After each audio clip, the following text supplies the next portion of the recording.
Town was full of bevies of fresh young beauties, brought up from the country to be presented at court. The papers were full of accounts of dinners, soirees, garden parties, and all the rest of what now seems like a forgotten life. Naturally, all this meant very little to Holmes. Consequently, I was more than a bit surprised on returning one afternoon to our Baker Street lodgings to find him deep in a veritable snowdrift of illustrated society magazines and papers.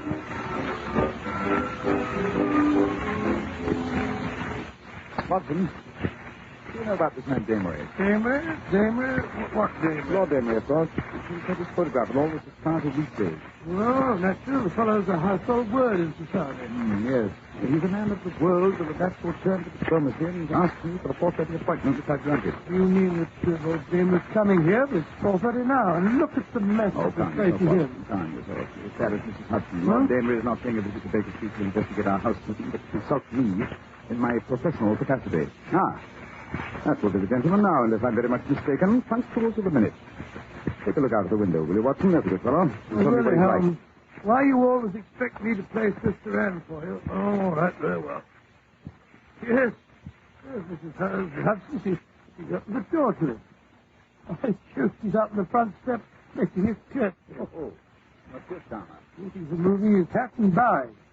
His lordship must have got a very expensive tailor. Every detail, from his black satin cravat to his straightened leather shoes, is perfect. The shape must have cost him Really an unmarried man, our Lord Damery. Why do you say that, Holmes? Well, only a bachelor squanders money on his wardrobe to set a laddie's hand. The married man is too busy putting his wife's bills for feathers and Oh, but it's worth it, my dear fellow. It's worth it. The pleasure of seeing the lady of one's choice in a fetching new bonnet or an agitating You tippet can wire. omit the rhapsody, my dear Watson. Our visitor is just outside the door. Come in.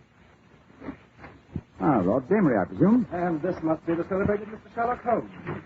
I'm delighted to make your acquaintance. Won't you sit down, sir? Watson, dump that encyclopedia off the other armchair, will you? Yes, I was hoping to find Dr. Watson. A pleasure, I assure you. Well, the pleasure is mine, sir. Yes, I'm truly delighted to find Dr. Watson present. His collaboration may be very necessary, Mr. Holmes. We are dealing on this occasion with one of the most ruthless individuals in all England. Oh, and who might that be? My sister, the Lady Alicia, widow of the late Earl of Devonham. You don't say. Yes, she has the well-known whim of iron.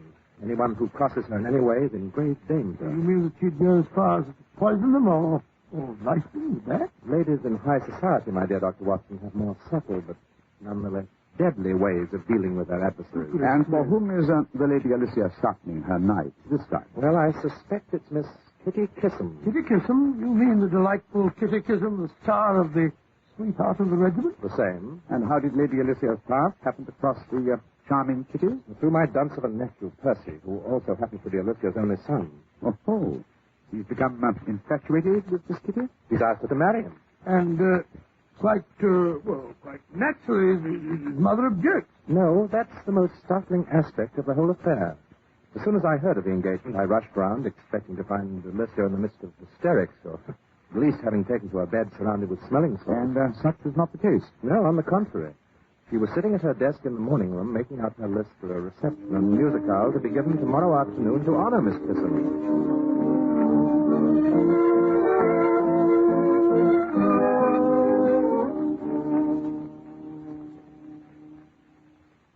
Lord and Lady Coverdale, the Duke of Rossington, Lady Windermere. Well, I must say, my dear Alicia, I hardly expect to find you in such a cheerful mood. Why not? After all, what this family needs is new blood. They told me dear Kitty's father was a butcher and her mother a barmaid. Yes, I'm sure Percy should be very, very happy with the dear little thing. She's bound to make a big impression on all our friends. Alicia, I don't like the way you say that. You have that certain glint in your eye. What glint, dear? The glint you had the evening you met the Lady Eustacia de Vere at the top of the grand staircase at Buckingham Palace. Yes, we've been quarreling all the winter. With such fun. Yes, you smiled politely and left her sweet color. Then you deliberately stepped on her train, ripping it off at the waist, revealing the fact that she wore certain red flannel undergarments. Dear Eustacia, she was the laughing stock of Mayfair. I warn you, Alicia, Kitty Kissam is no Lady Eustacia. Of course not, darling. She's no lady at all. That's what makes me so anxious to have our friends meet her.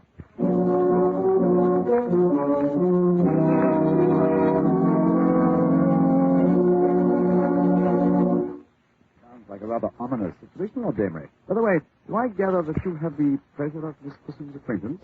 Well, that is, yes, in a way. We've partaken of a bottle and a bird several times, don't you know, after the theater.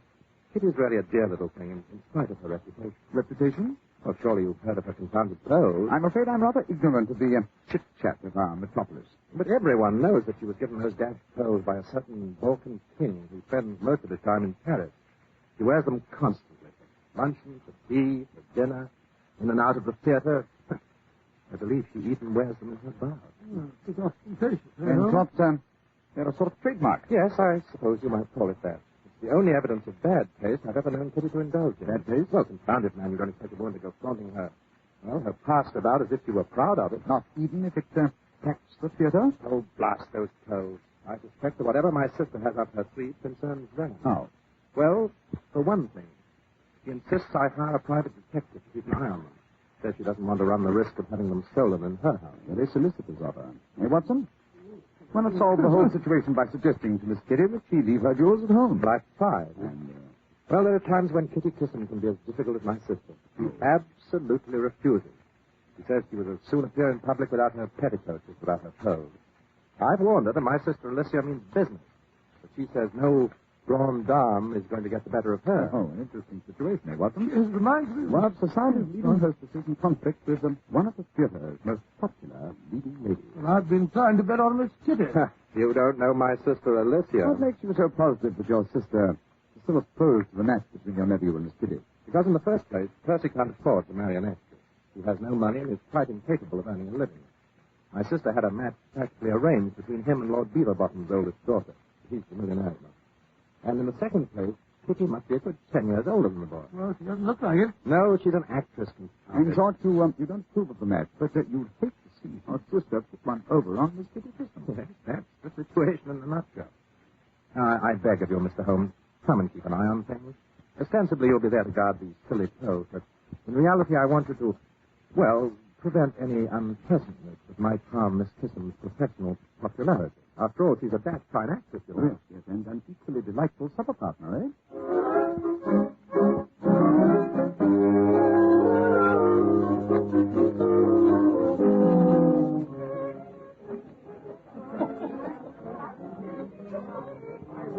Anything awkward happens to Kitty, Miss Kissam, at this party of yours, I shall cut Percy out of my will. He won't get a penny from me. And then where would you be?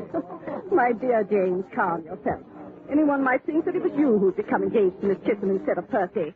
Besides, if Percy has to wait till you pop off, my dear, before he inherits the family wealth, I'll be dead and gone. You're too disgustingly young and healthy. It's no good trying to butter me up, Alicia. And I wish to remind you that it's not the family wealth Percy will inherit. It's my money, my own. I made it myself, and I shall leave it to whom I please. Of course you will, James. But we Damerys are famous for sticking together, aren't we, sweet? Oh, look. Who's the lean, rapacious, and very distinguished man who just entered? Sherlock Holmes and Dr. Watson. Oh, these are the gentlemen I've asked to guard Miss Kissam's pearls. And I warn you, Alicia, Sherlock Holmes has the best brain in England, so no monkey tricks. Don't be vulgar, James, my pet. Ah, they see you. Coming over. I'm all of a flutter. Ah, Mr. Holmes, it's so good of you to be so prompt. The guest of honor is due at any moment. Good evening, Lord Damery. James, my darling, haven't you forgotten something? Hmm? Oh, yes. Alicia, my dear, may I introduce Mr. Sherlock Holmes and his friend and colleague, Dr. Watson? How do you do, madam? This is really delightful. I was just saying to Lord Damery, Mr. Holmes, that I had no idea a member of the police force was so perfectly fascinating. I'm sorry to disappoint you, ma'am, but we are not members of the official police. We are merely amateurs of the not-so-gentle art of detection.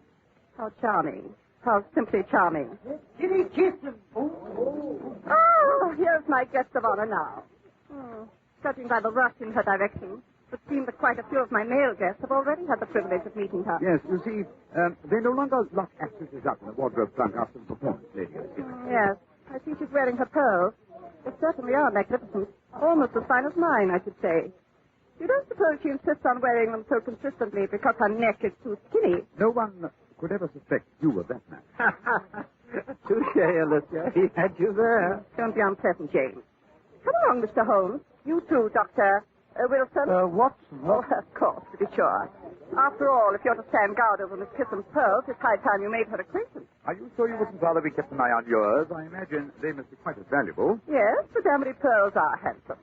It's a good thing James was never married, or his wife would be wearing them. But I fancy they're in no danger. I'm not in the habit of having them stolen, which is more than can be said of actresses nowadays, judging by what I read in the papers. But come, I feel very remiss as a hostess. Not that my guest seems to feel any need of me. Oh, how are you, Lady Coverdale? See what I mean, Mr. Holmes? Yes, the lady in this case certainly has a dagger up each sleeve. Yes, and one in each garter as well. Come along and meet Kitty. I understand she bathes in nothing but milk. Active milk. Oh, there you are, my dear Kitty. Looking younger every day. That's because I'm happy. You must try it sometime. I want you to meet two friends that Lord Damery has invited. They're here to see that nobody steals your pearls. I'd die if anything should happen to them while you were at a party of mine. Oh, they've never been threatened before, Lady Elizabeth. Are your parties more dangerous than the others I go to? Oh, now, Kitty, easy does it. May I introduce my friends, Mr. Sherlock Holmes and Dr. Watson? Oh, no, this is wonderful. I've read all of Dr. Watson's famous accounts of your wonderful adventures. Oh, thank you so much. Your sensationalism, my dear Miss Kissam. I don't believe it for a moment. Such wonderful, dramatic material.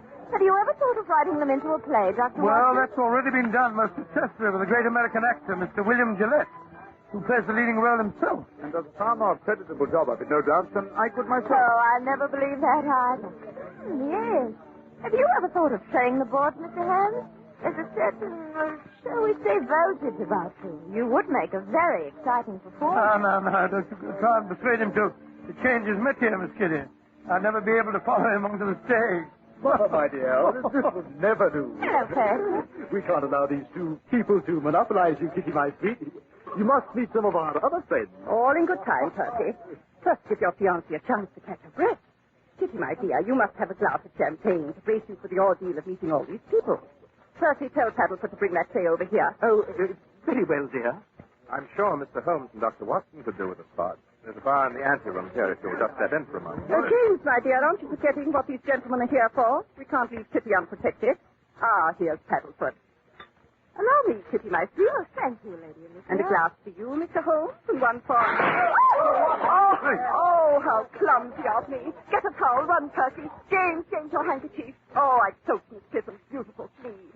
Oh, dear. Look out for the glasses. Get them stretched up, Paddlefoot, quick. Easier, easy. You're not hurt, are you, Kitty? The tray went right past your shoulder. Oh, no, I'm quite all right, Oh, really. but your sleeve, your beautiful sleeve, it's soaked. Oh, it doesn't matter, really. Here's the towel, my dear.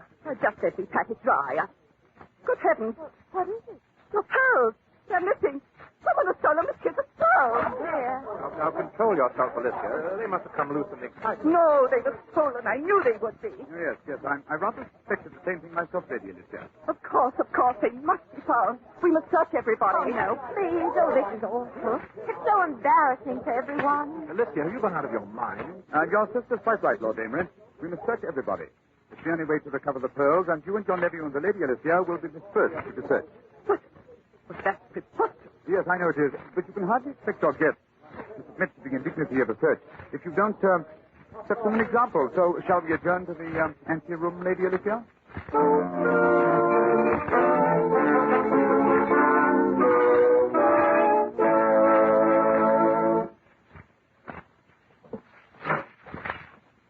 Well, here we are, Mr. Holmes. My sister, my nephew, and myself. Which would you like to search first? Suppose we allow Miss Kitty to choose. After all, it was she who lost the pearls. Oh, really, Mr. Holmes? I feel this is all so unnecessary. The pearls came loose in the excitement over the upset tray. They've probably rolled under a chair or rug somewhere. If we wait until the guests have gone, I'm sure we'll find them. Certainly not, my dear. Those pearls were stolen. There wasn't a chair or rug anywhere near us.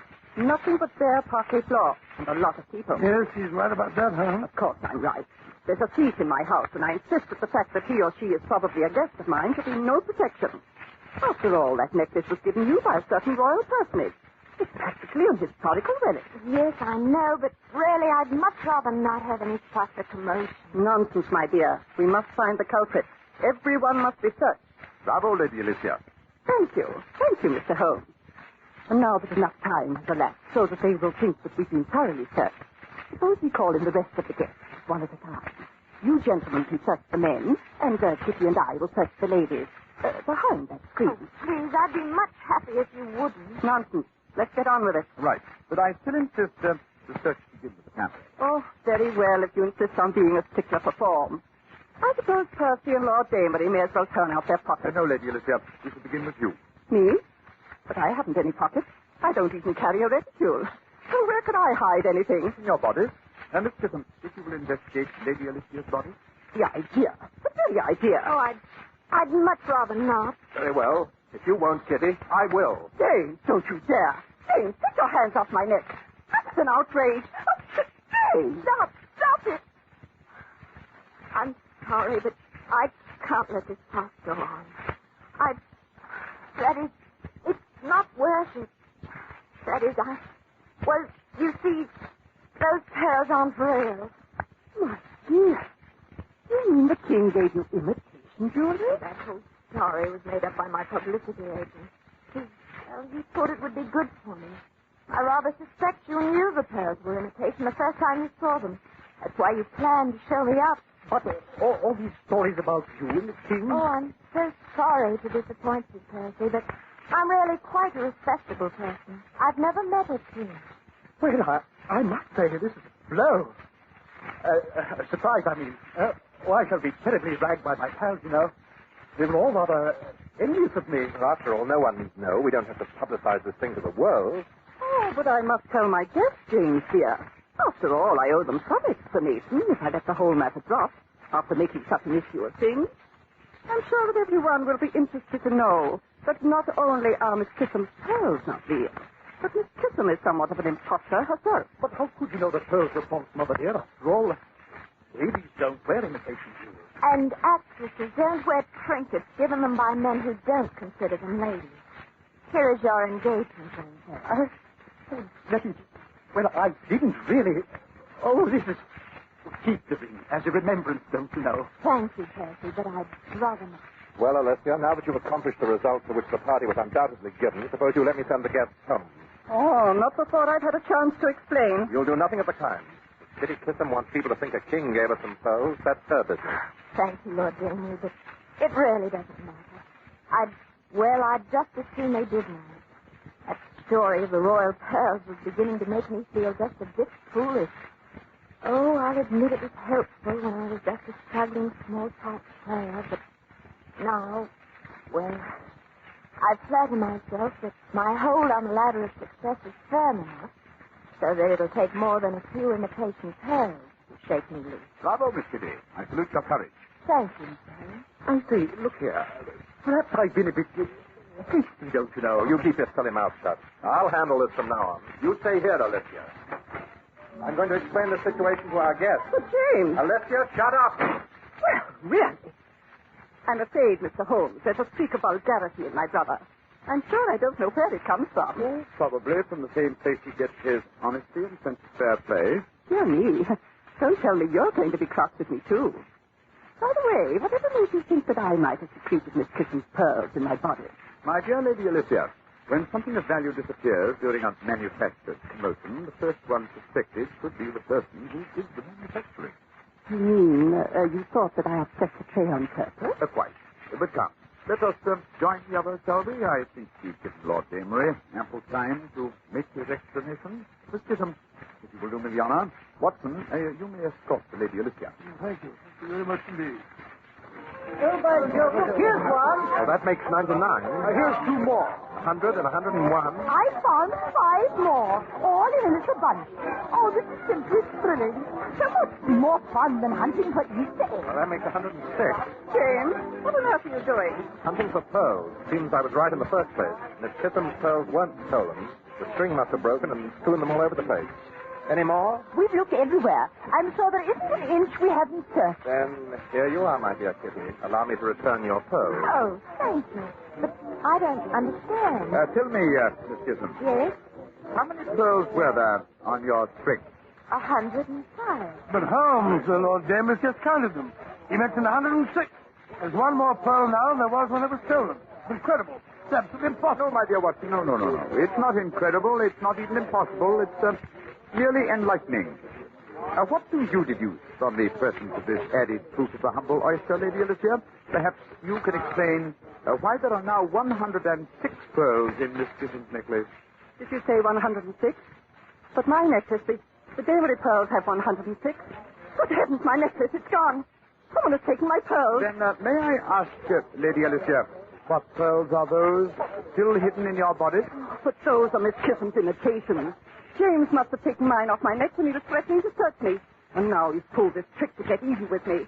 The string that broke are my pearls. She has no right to them. They are the Damery pearls. My dear Lady Alicia, there is one person who has a better right to them than yourself. That person, of course, would be Lord Damery's wife. Yes. Judging by the look in Lord Damery's eyes, Watson, wouldn't you say they've been handed over to the proper party? My Jove, yes. Elementary, my dear Holmes, elementary.